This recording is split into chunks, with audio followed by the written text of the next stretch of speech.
Você vê a diferença do filhinho, porque o filhinho é perdoado da culpa do pecado. O jovem que já andou em Deus, quando ele fala jovem, ele está falando não numa idade cronológica, mas ele está falando no tempo que você está vivendo com Deus. Aqui ele perdoa você da culpa do pecado. Aqui ele perdoa, ele tira você do poder do pecado. E aqui você é tirado da presença do pecado. Pais, eu vos escrevo porque conheces aquele que é desde o princípio. Por isso que Jesus diz, eu sou o caminho, a verdade e a vida. Ciclo. Jesus diz, não vos conformeis com este século, mas transformai pela onde? Renovação da vossa mente. Agora, o que pode renovar sua mente? É o seu espírito. Paulo diz em Romanos capítulo 12. O espírito transformado, ele renova a mente. E o problema é que nós queremos encher a cabeça de conhecimento e não vivemos uma vida no espírito. Temos boas mensagens, mas não vivemos uma vida no espírito. E Paulo diz o quê? Não vos conformeis com este século, mas transformai pela renovação do vosso entendimento, para que experimenteis a boa, agradável e perfeita. Ciclo, tá vendo? Até a vontade de Deus tem ciclo. Jesus já fazia a vontade de Deus, mas no Getsemane ele lutou. Ele disse, Senhor, se tu puderes, afasta de mim essa vontade, assim. Mas contudo seja feita a tua vontade. Então, Deus não me chamou para viver a boa vontade. Deus me chamou para viver a perfeita. Na boa vontade de Deus, Jesus tinha 12 anos. Na perfeita, ele estava na cruz. Meu Deus. Deus não me chamou só para viver o bom e o agradável do Evangelho. Me chamou para viver o perfeito. E o perfeito qual era? O cumprimento do propósito. Não é verdade? Então, cara, para o diabo não tem problema eu fazer milagres. Não tem problema eu curar alguns enfermos. Não tem problema quando eu entendo que eu nasci para algo perfeito. E aí eu começo a posicionar e reposicionar a minha vida e posicionar a vida dos outros. O diabo não tem problema com o ministério, ele tem problema com o propósito. Mas por isso que tem gente que perde o propósito e continua no ministério.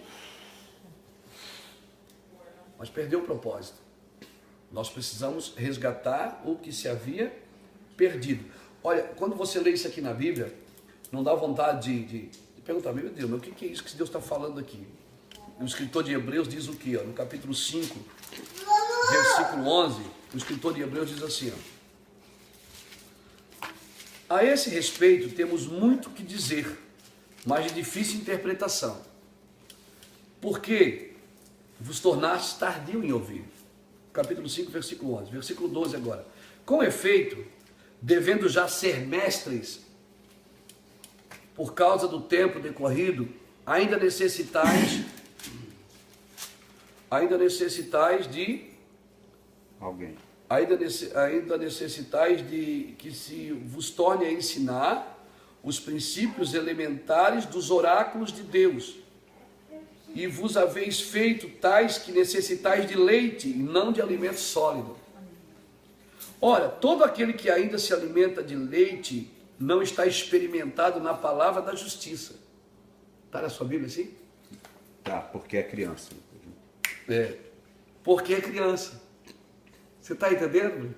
O cara foi salvo, mas ele ainda não está experimentado na palavra de justiça. Ele está salvo. Por que Paulo fala em Gálatas capítulo 4? Paulo diz assim, ó, se o herdeiro for menino, de nada ele difere de um escravo, ainda que ele seja senhor de tudo. Meu Deus, é isso. Tua menina tem quantos anos? 12? Tem. É tua filha? É herdeira. Pronto, é herdeira. Mas ela pode assumir herança? Não. Por quê? Porque ela não cresceu, ela não é de maior ainda. Então tem salvo que está na igreja, ele é herdeiro, mas não assumiu ainda, cara. Porque ele está no leitinho, que leitinho, fazendo campainha toda semana. E Paulo não, o escritor de Hebreus, que eu acho que é Paulo, né? Os teólogos acham que não, mas eu acho que é Paulo.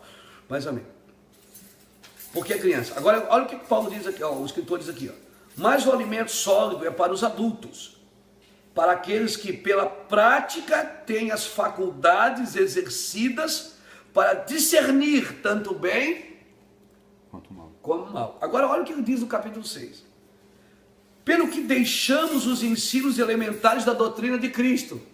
Paulo está dizendo assim, ó, Paulo não, o escritor está dizendo assim, ó, vamos deixar os ensinos da doutrina de Cristo. Pô, cara, isso parece heresia. Para me deixar o que Cristo falou. Ele não está menosprezando Ele está dizendo que tem mais para você avançar. Você está entendendo aqui? Está dizendo assim, ó, pelo que deixamos os ensinos elementares da doutrina de Cristo, prossigamos para a perfeição, não lançando de novo o fundamento do arrependimento, de obras mortas e da fé em Deus. E o ensino sobre batismo, imposição de mãos, ressurreição dos mortos e juízo eterno. Isso faremos, se Deus permitir. Agora olha o que ele diz aqui. É impossível que o que já uma vez foram iluminados e provaram o dom celestial e se fizeram participantes do Espírito Santo e provaram da boa palavra de Deus e os poderes do mundo vindouro e depois caíram, sejam outra vez renovados para o arrependimento. Porque de novo estão crucificando para si mesmo o Filho de Deus, expondo ao vitupério. Poxa, Jesus está dizendo que não tem mais cura para aquele cara ali? O cara pecou, quer dizer que não tem mais? Tem salvação, mas o ministério nunca mais será o mesmo. Caio Fábio é o mesmo? Não. Jimmy Swagger é o mesmo? Não. É impossível, o escritor está dizendo, que aquele que provou o dom celestial. Meu Deus. Você está entendendo? Por isso que o cara vai ser salvo, o cara pecou, caiu, se arrebentou todo, ele vai ser salvo? Vai. Porque salvação você não perde, você joga fora. Ele vai ser salvo, mas o ministério acabou para ele. Nunca mais vai ser o mesmo. Davi foi o mesmo depois que caiu? Não. Nunca mais foi o mesmo, cara. Depois que Davi caiu, ele começou já a preparar o filho para... Ele não conseguiu mais... Agora ele perdeu Deus? Perdeu o propósito? Perdeu a salvação? Não, porque até o cetro nunca mais se apartou da casa dele. Então quer dizer, Deus é misericordioso, mas o que eu digo é justiça, é a prática da justiça aqui na terra, o governo da justiça. Então ele está dizendo aqui, ó, deixamos a doutrina de Cristo. Não está menosprezando, está dizendo que tem mais e eu preciso avançar. Quando Deus permite, a gente fala de salvação, não fala? Olha gente, vamos falar de salvação. Agora a igreja hoje, irmãos, ela precisa se reposicionar no reino de Deus. Nós temos que salvar. Eu não me lembro, de 13 anos de Ministério Mevan, eu não me lembro de ter pregado uma vez num domingo que ninguém tivesse aceitado Jesus. Todo domingo pessoas aceitam Jesus, porque é a prioridade. Ela tem que aceitar Jesus, porque ela tem que passar pela porta primeiro. Jesus é nosso rei, é o nosso Deus, é o nosso Senhor. Não é? Jesus é o nosso Deus. Ninguém vai ao Pai a não ser por mim, ou seja, para você entrar no reino você tem que passar por mim, não tem jeito. Não tem jeito, você vai ter que passar por Jesus. Jesus é o nosso Senhor. Agora, qual é o propósito? Não é menosprezar a salvação, é dizer, tem mais. Dentro da salvação tem reino de Deus. Por isso que a gente nunca pode tirar isso do contexto. O pastor Luiz falou que salvação, Deus não quer salvar. Não, eu estou dizendo que a ideia original de Deus não era a salvação. A salvação foi o plano B. A ideia original de Deus é domine o homem sobre todas as coisas. Né? Domine ele sobre todas as coisas. Domine sobre o tempo, domine sobre tudo. Adão dominava sobre tudo. Na salvação eu recebo benefício. No senhorio, no reino eu recebo senhorio. Por isso que Moisés me tirou do Egito, mas Josué me introduziu na terra. Ou seja, Jesus me tirou das trevas. Agora o trabalho da igreja é colocar as pessoas no propósito do reino. E a igreja fica fazendo campainha para tirar, para abençoar. Deus vai te dar vitória, Deus vai te abençoar, Deus vai te abençoar. E nós não posicionamos ninguém, cara. Nós não posicionamos as pessoas no reino. Nós não colocamos elas, dizer para ela aquilo que nós conversamos hoje, Robert. Te posiciona, tá doente, vai para a guerra. Não estou dizendo que você não tem que tomar um remédio, eu estou dizendo que você tem que guerrear. Você tem que ir para cima. É reino, eu sou dono aqui, quem manda aqui sou eu. Mas o mundo é do diabo. Deus nunca deu a terra para o diabo. Salmo 24 diz que a terra pertence ao Senhor e a sua plenitude. Aleluia. O diabo governa, pode governar a política, pode governar a mídia, pode governar algumas coisas. Mas o governo do mundo espiritual é do Senhor. Amém. E ele quer posicionar a igreja. O que é que ele diz para a igreja? Senta-te à minha direita, até que eu ponha os inimigos por estrado dos teus pés. Jesus nos tira do Egito, a igreja nos reposiciona. O Senhor, Às vezes mas o Senhor está irado com... Você acha que o Senhor está irado com os pecadores? Você acha que a ira de Deus é contra os pecadores? Não é não. A ira de Deus é contra a igreja. Está na Bíblia.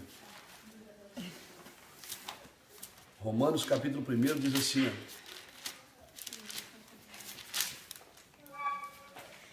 a igreja, Romanos capítulo 1, versículo 16 diz assim, não me envergonhe do Evangelho. Romanos é fantástico, cara. Pois é o poder de Deus para a salvação de todo aquele que crê, primeiro do judeu e também do grego. Pronto. Pois nele se descobre a justiça de Deus. Entendeu? Na salvação é que você descobre a justiça de Deus. De fé em fé, como está escrito, o justo viverá da fé. Agora, olha o verso 18. Do céu. Estou lendo a tua tradução aí, Bri. Romanos 1, 18.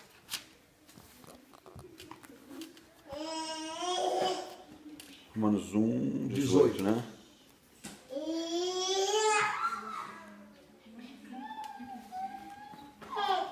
Acho que a minha Bíblia tem muito pequenininha. Romanos 1, 18.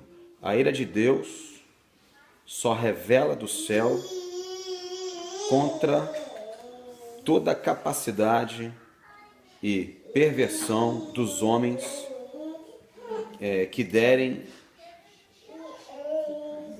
que detêm a verdade pela prática da injustiça. Da justiça. Agora eu pergunto para você, quem é que detém a verdade? Quem é que pode deter a verdade?